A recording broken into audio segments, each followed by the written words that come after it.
Assalamualaikum and hello everyone. Kali ini aku akan jelasin kepada teman-teman bagaimana cara untuk membuat project baru dan juga bagaimana cara untuk menaruh bahan atau foto atau gambar ke dalam Photoshop. Kali ini aku menggunakan Photoshop CC 2017. Dan untuk teman-teman yang lainnya mungkin bisa menyesuaikan ya teman-teman. Dan untuk tampilan awal di bagian Photoshop ini terdapat listen file. Jadi ini beberapa file yang telah aku buat sebelumnya. Dan untuk teman-teman mungkin kalau misalkan telah membuat suatu project habis itu di save as atau di save, itu nanti pasti akan muncul di bagian result file. Karena itu file-file yang baru saja teman-teman buka atau men-save-nya. Dan bagaimana nih? Mungkin ada muncul pertanyaan dari teman-teman, bagaimana cara untuk membuat new document ya kan, teman-teman? Caranya yaitu pertama tekan di bagian menu file. Di situ ada tombol new. Teman-teman bisa menekan di situ atau bisa menekan Ctrl plus N. Nanti ketika sudah ditekan, ini nanti akan muncul panel baru nih, ada tampilan baru. Di sini ada hal-hal penting. Pertama ada preset detail. Ini digunakan untuk menaruh nama atau membuat nama project baru, teman-teman. Mungkin aku tulis coba ya, trial. Kasih nama trial. Di situ akan muncul. Terus di sini ada namanya document type. Di sini jadi ini dalam bentuk template-template bentuk yang Photoshop berikan atau tawarkan yang ingin teman-teman pakai. Pertama ada tab yang foto. Ini jadi ketika menekan di foto di sini ada beberapa pilihan nih. Bisa menggunakan landscape dengan ukuran 3x2, 6x4 dan sebagainya. Di sini ada bentuk print. Jadi di sini ada bentuk A4 ke A6 dan sebagainya. Jadi bisa sesuai dengan bentuk-bentuknya. Jadi white height-nya itu udah paten gitu. Udah paten dari sananya teman-teman ya. Terus tetapi kalau teman-teman kepengen menggunakan yang custom atau teman-teman ingin membuat sendiri, itu bisa menekan di sini bagian recent. Di sini ada custom, itu teman-teman bisa menggunakannya. Dan kali ini aku akan gunain yang ukuran A4 aja ya sebagai tutorialnya untuk video ini. Jadi di sini A4 ini sudah ada patennya ya. Ini width-nya berapa atau lebarnya berapa, height-nya atau atasnya itu ada berapa, dan ini adalah ukurannya width dan height, dan ini bisa diatur sesuai kebutuhan teman-teman. Tapi kalau misalkan teman-teman pengen menggunakan yang bentukan misalkan A4 seperti tutorial ini, udah dibiarin aja ya seperti ini karena ini udah ukuran A4. Terus di sini bisa ada pilihan orientasi, ini entah itu teman-teman kepengen portrait ataupun landscape. Ini bisa digunakan. Jadi ini bisa mengubah bentuknya. Ini kan width-nya, lebarnya itu kan 210, ke atasnya kan 297. Ini bisa ditekan, ini bisa langsung ke bertukar gitu teman-teman, width dan height-nya sesuai dengan landscape dan portrait bentuknya. Terus di sini ada resolusi. Di resolusi ini biasanya yang kita pakai itu antara 300 ataupun 72 ppi atau pixel per inch. Di sini tergantung dari ini ya yang teman-teman pakai. Tapi kalau misalkan di bagian web itu biasanya dia menggunakan 72, ataupun keperluan digital itu biasa menggunakan resolusi 72. Karena kalau misalkan teman-teman taruh nih, meskipun ini teman-teman pakai resolusi 300 misalkan ya, karena 300 itu resolusi semakin tinggi berarti size-nya itu semakin gede ya, semakin bagus. Tapi kalau misalkan teman-teman pakai resolusi 300 terus ditaruh di situ, ditaruh di web, itu nanti percuma teman-teman. Kenapa? Karena web itu biasanya format yang dibutuhin itu 72. Jadi kalau teman-teman taruh 300, yang muncul itu tetap 72 kualitasnya. Jadi tulis aja, ikuti aja. Kalau web ya 72, kalau print itu otomatis 300. Mungkin seperti itu ya teman-teman. Terus selanjutnya ini ada, ini apa ya? Ada satuannya ya. Terus biasanya kita pakai itu pixel per inch, bukan pixel per centimeter. Biasanya kita pakai itu. Terus ini ada terkait color mode. Kalau robot ini teman-teman bisa melihat yang ada pada di tutorial sebelumnya. Di situ ada penjelasan terkait RGB itu untuk pengkhususan digital. Terus SIM Wi-Fi ini digunakan untuk media cetak. Di sini ada 8 bit, ini dibiarkan saja tampilan seperti itu. Terus di sini ada namanya background.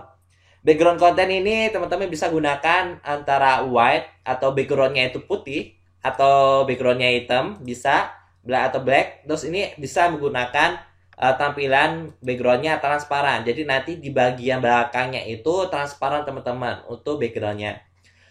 Kalau misalkan teman-teman menggunakan warna, tapi di sini kan cuma ada warnanya putih sama hitam. Tapi kalau misalkan teman-teman kepengen misalkan kepengen backgroundnya warna lain, bisa menekan di bagian custom, ditekan saja di situ tuh nanti teman-teman bisa memilih warna apa yang kepengen digunakan. Misalkan aku pakai biru, nanti di bagian backgroundnya akan menggunakan warna biru. Sedangkan untuk advance optionnya ketika teman-teman pakai itu nggak usah diubah ya, jadi biarkan saja.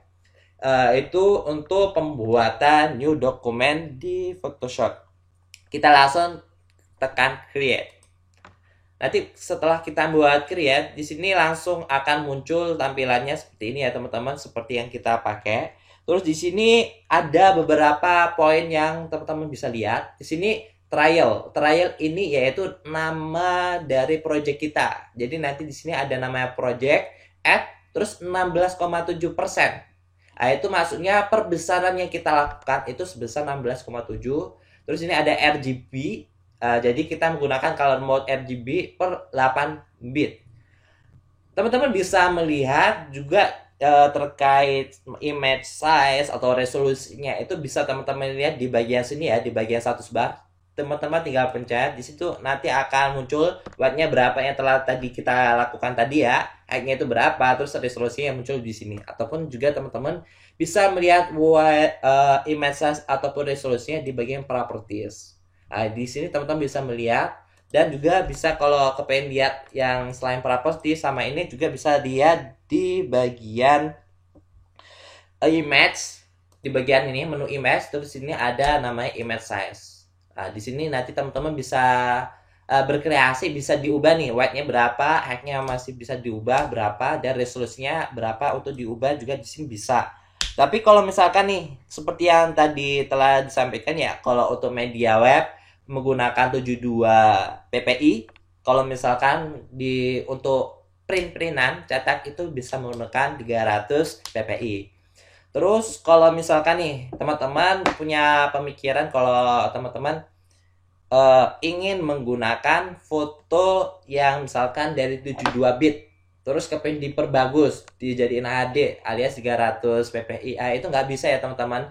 Jadi kalau kualitasnya fotonya misalkan tetap di G2 terus digedein 300 ppi, itu malah adanya jadi mubazir. Kenapa? Karena kualitasnya itu kualitas fotonya nggak langsung berubah jadi HD gitu. Jadi untuk mengetahui kualitas fotonya itu 72 bit atau 300 itu emang dari awalnya dari kualitas fotonya gitu. Untuk penjelasan image saya sama resolusi, kenapa aku jelasin di sini karena terkadang teman-teman ada yang masih bingung terkait image size sama resolusi ini.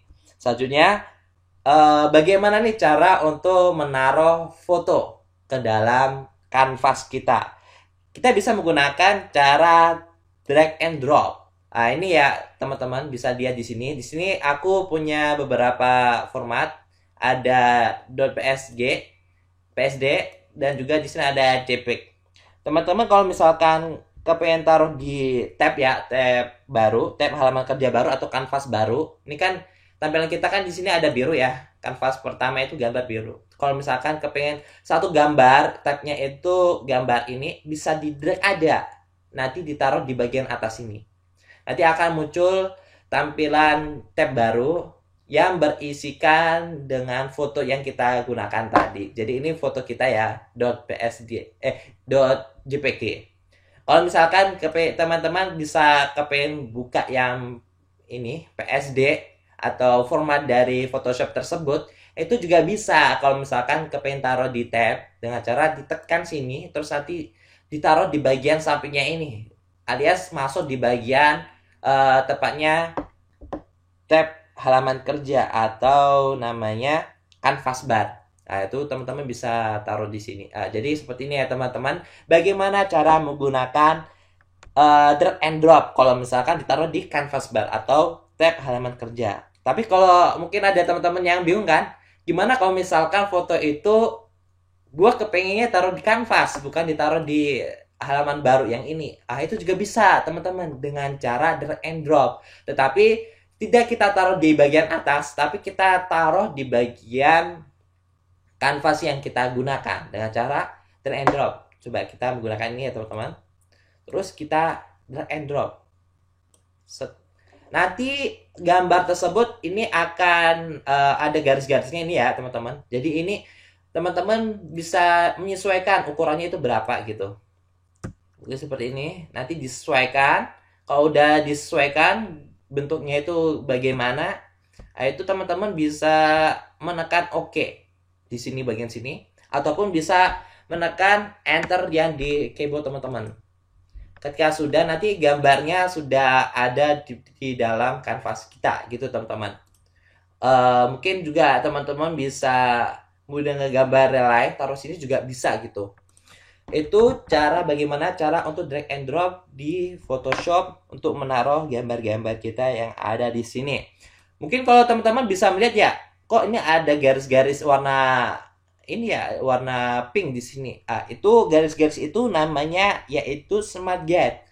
Jadi smart guide ini digunakan untuk guiding gitu teman-teman. Jadi kalau misalkan gambar kita misalkan pengen taruh di tengah, itu kita cara untuk gampangnya itu, cara untuk bantuannya itu dia menggunakan smart guide. Jadi kita tahu, oh ini gua udah taruh di gambar di tengah gitu. Jadi itu namanya guiding. Cara untuk membuat guiding ini teman-teman bisa menggunakan ini di bagian menu view. Di sini akan ada tombol show. Teman-teman bisa di bagian show. Di sini ada smart guide ya. Teman-teman bisa menekan agar smart guide-nya itu ada centangnya yang menandakan bahwasannya smart guide-nya itu masih aktif di Photoshop teman-teman, sehingga bisa membantu teman-teman dalam guidingnya. Terus mungkin teman-teman ada pertanyaan lain nih terkait bagaimana cara, misalkan nih gue kepengen tampilannya ini multi view. Maksudnya multi view itu gimana? Jadi ini kan ada tab baru ya, tab lain. Terus ini gue kepengen gambar ini sampingnya itu ada gambar ini. Itu juga bisa dengan cara apa? Ini gambarnya bisa ditarik ini, di drag di bagian tabnya di sini, ditarik, terus nanti ditaruh di tab yang lainnya gitu. Misalkan nih di bagian terakhir ya, ini tab lain kita tarik, terus kita taruh di bagian pojok sini. Nanti akan ada ini bisa taruh di sampingnya. Jadi seperti ini ya teman-teman. Ini cara untuk menaruh di bagian sampingnya. Nanti bisa di multi view. Ini seperti penjelasan dari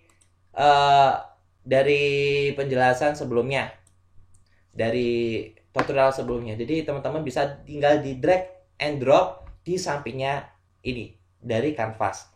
Atau teman-teman juga bisa menggunakan arrange atau window. Terus di bagian arrange ini, di sini ada beberapa pilihan. Jadi nanti akan ada gambarnya, ada sign sebelahan itu bisa. Contohnya ini aku menggunakan misalkan 3 up horizontal. Ketika aku pakai di sini akan muncul nih. Jadi akan ada gambarnya jajar-jajar gini.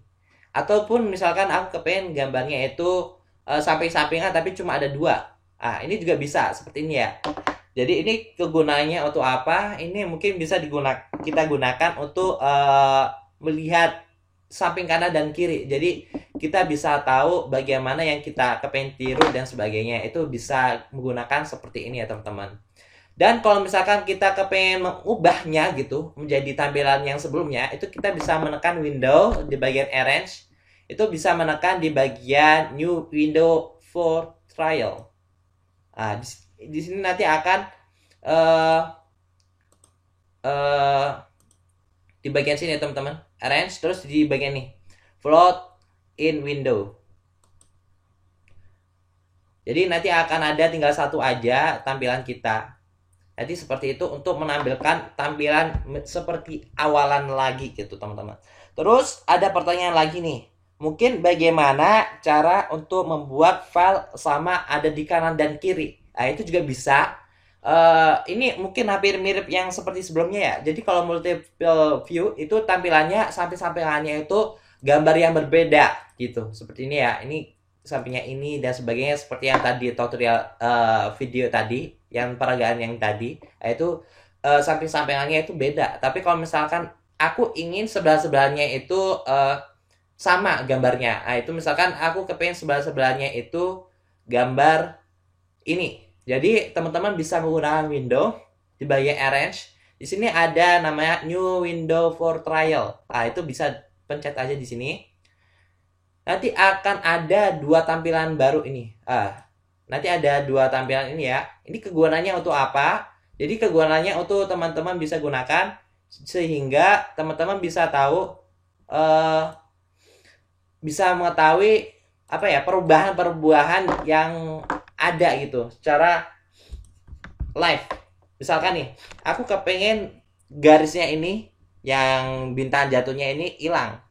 Itu bisa dilihat perubahannya di sini ya teman-teman. Bisa dilihat nanti, jadi perubahan-perubahannya yang muncul itu bisa ketahuan. Misalkan nih dari gambar ini aku taruh di sini, tampilannya bagaimana. Sedangkan di bagian kanan nanti perubahannya ketahuan. Jadi live-nya ketahuan.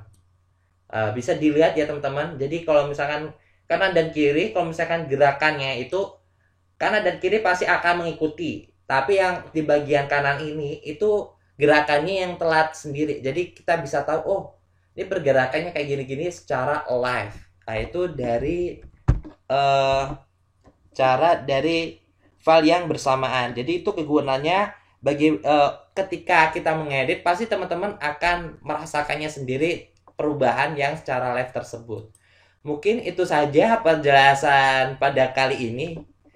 Semoga penjelasan ini bermanfaat untuk teman-teman.